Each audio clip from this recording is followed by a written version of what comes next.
This screencast video will demonstrate the use of the SemLib recommendation engine. This video will show how to use the manager for the engine to create new recommendations as well as to start and view the actual output of the recommendations.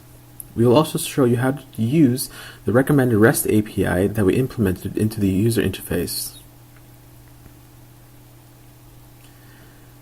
Within the engine, we've already predefined a number of example recommendation jobs for both collaborative filters and semantic distance or content-based recommendations.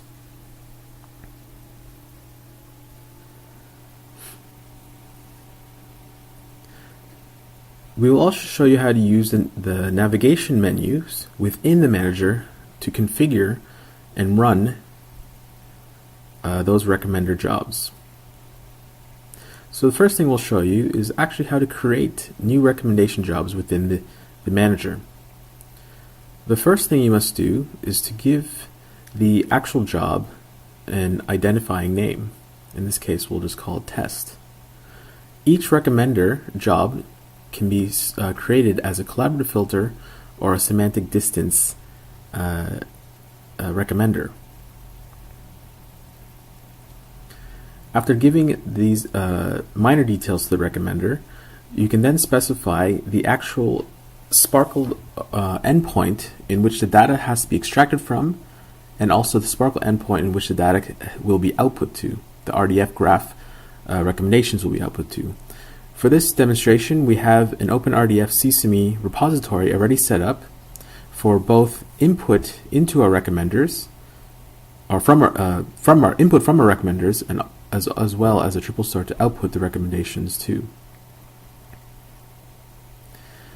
After specifying the input and output Sparkle endpoints, you can then specify the Sparkle query to extract data from the input endpoint.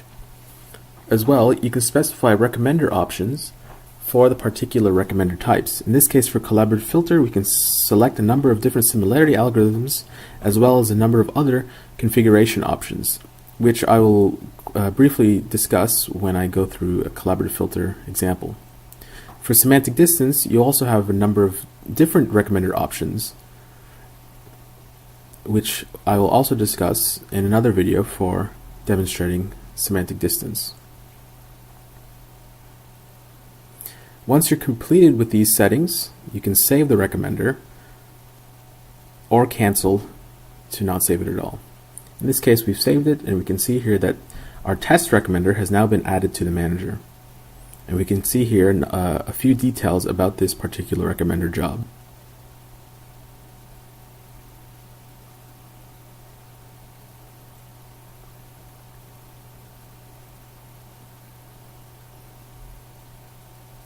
With each recommender, you have a number of other options for that recommender. For example, you can open a recommender to change particular configuration options for it. However, you cannot change the name of the recommender or its type.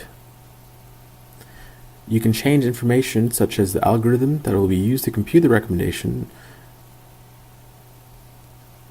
as well as a number of other options. In this case, we'll change the similarity algorithm. Here we can see after we've saved it, the algorithm is changed to the Euclidean distance. As well as being able to open particular configurations, you can copy them or duplicate them so that you may keep particular settings such as the Sparkle query but change other options such as the similarity algorithm. After saving it, in this case we forgot to give a name that was only alphanumeric, so we have to fix that, and we should then be able to save it properly. And here we can see test copy added to the manager as well.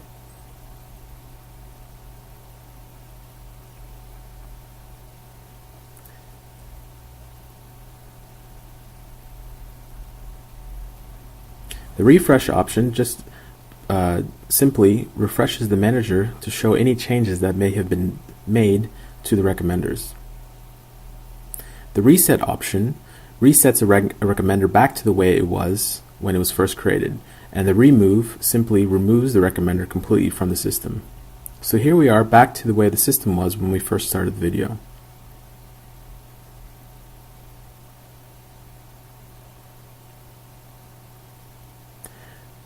For the first demonstration, we will show a collaborative filter job within the manager.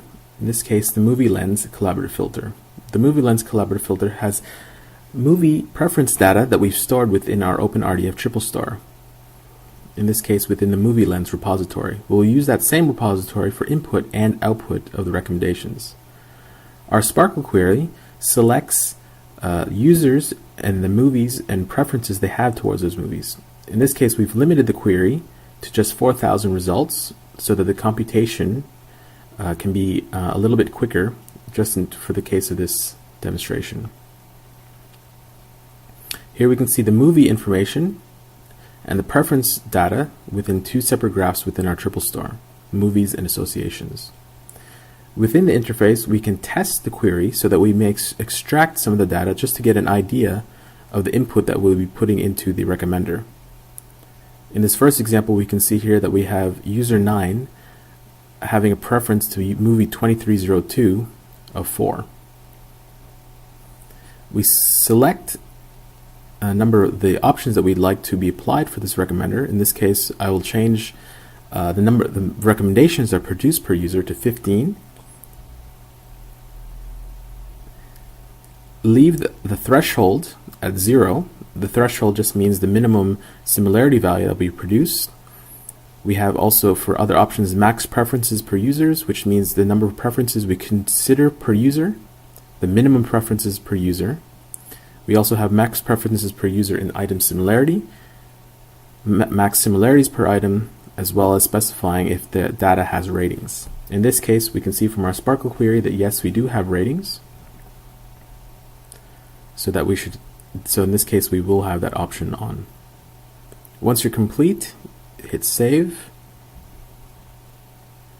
and you can start the job or run the job. Right away, the recommender goes into an extraction phase and starts to extract data from the triple star. So here we've just jumped ahead to just the actually the last phase of the recommendation job, just for the purposes of this video. It finished importing the data into the triple star, and here we can see the amount of time it took to do that computation. In this case, about 5 minutes or 4 minutes. In this case, we've produced 435 recommendations. Now this is, again, as I mentioned before, mainly because we've limited our input to just 4,000 preference values for users.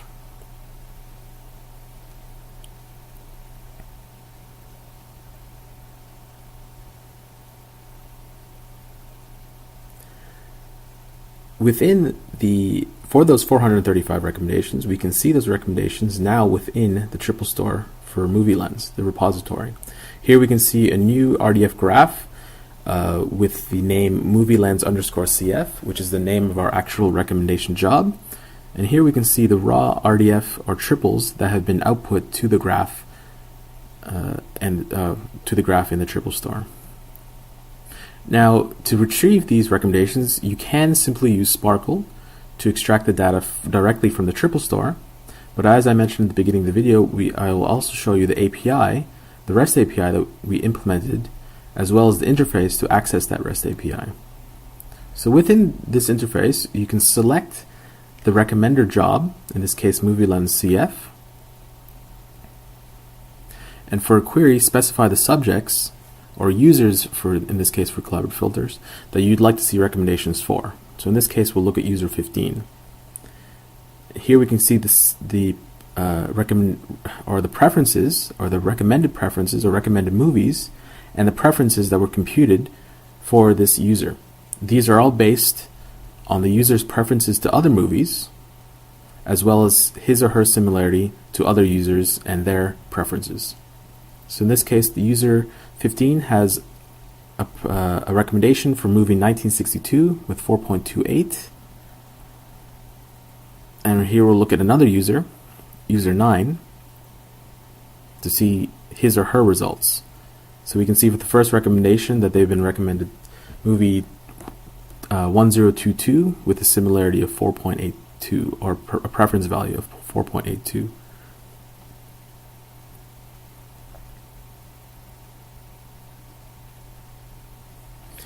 All this input as we showed before, is located in the triple store, but within this REST API, we are actually accessing the data directly through JSON calls or REST calls that return to us JSON formatted data. So here we can see the exact same information, but formatted in JSON.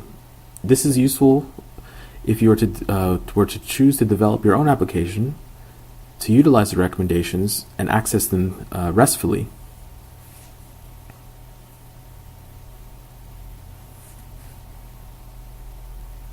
And that's essentially it for